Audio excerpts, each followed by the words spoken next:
ये वो लोग हैं जिन्होंने अमेरिका को आज तक ललकारा। नेशनल हीरोज कह लें, लीडर्स कह लें, इनमें से कोई फांसी चढ़ा दिया गया, किसी को मार दिया गया, किसी को गायब कर दिया गया और किसी को जेल भेज दिया गया। लेकिन एक आदमी ऐसा भी था दोस्तों जिसके ऊपर 638 कातिलाना हमले हुए, लेकिन उसके बाद भी वो इनके हाथ नहीं आता, वो अपने बिस्तर पर ही मरता है। लेकिन उससे पहले बात कर लेते हैं जिन्होंने ललकारा अमेरिका को, सद्दाम हुसैन। इसका कसूर ये था कि ये डॉलर को छोड़कर यूरो में ऑयल बेचना चाहता था और इसने ये सोचा भी था। और फिर 2003 में अमेरिका की तरफ से हमला किया जाता है और 2006 में इसको फांसी दे दी गई। उसके बाद नाम आता है मोमर कजाफी का। ये बंदा लीबिया का था, अफ्रीका के लिए गोल्ड दिनार करेंसी लाना चाहता था और इसके बाद नाटो 2011 हमला होता है। फिर जनाब ये सड़क पे मारा जाता है और आज तक लीबिया स्टेबल नहीं हो सका। उसके बाद नाम आता है बुर्किना फासो का। इस बंदे ने IMF के कर्जे ठुकराए थे, ललकारा था, और फिर इसको 1987 में असैसिनेट कर दिया जाता है। उसके बाद नाम आता है अली खामनाई का, जिन्होंने 47 साल अमरीकी पाबंदियां झेली और फिर भी नहीं झुके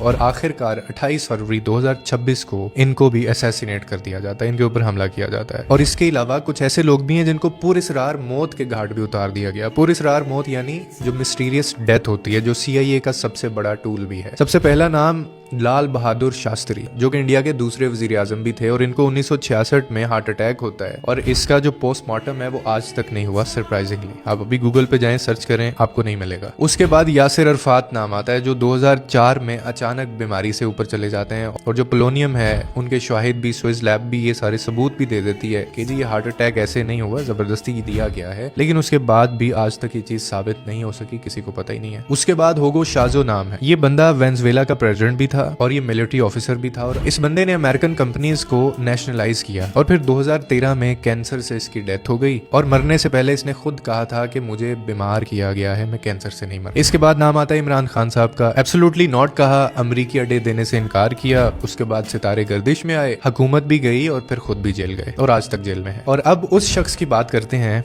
जो इनके हाथ नहीं आया। वो बंदा था क्यूबा का कास्त्रो। CIA ने 600 से ज्यादा हमले किए कातलाना इस बंदे के ऊपर। इसके अलावा इनको जहरीले सिगार तक दिए गए, इनके खाने में जहर मिलाया गया, इनके वॉशरूम में पानी के अंदर जहर मिलाया गया CIA की तरफ से। असैसिनेशन अटेम्प्ट्स हुई, स्ट्रेटजीज बनी और यहाँ तक के 11 अमेरिकी सदर आए और चले गए। और फिर क्या होता है कि 2016 में 90 साल की उम्र में ये बंदा कहाँ मरता है? नेचुरल डेथ मरता है अपने बिस्तर के ऊपर। तो ये सारे जितने भी पैटर्न्स हैं ये देख रहे हैं आप, ये तब होते हैं जब आप इनके खिलाफ बात करते हैं या इनको लगता है कि हमारी जो पावर है वो खत्म हो सकती है। लेकिन सर मुझे अब ये लगता है कि अब दुनिया और ये जंगें जिस तरफ चल पड़ी हैं और जो ब्लॉक्स बन रहे हैं ना, अब ये जो पैटर्न है ये पैटर्न अब बिगड़ने वाला है। उसकी वजह ये है कि कोई कितना भी ताकतवर हो, लेकिन एक ताकत, एक जात ऐसी है जो ऊपर बैठी है और वो खामोशी से देख रही है। उसका वक्त के ऊपर फेंका गया जो पत्ता होता है ना, उसकी सर टाइमिंग बड़ी परफेक्ट होती है। ये जो कुछ आज हो रहा है ना, ये भी लोग कभी तस्वर किया करते थे। तो अगर ये हो सकता है तो ये जो पैटर्न मैंने आपको बताया ये भी बदल सकता है।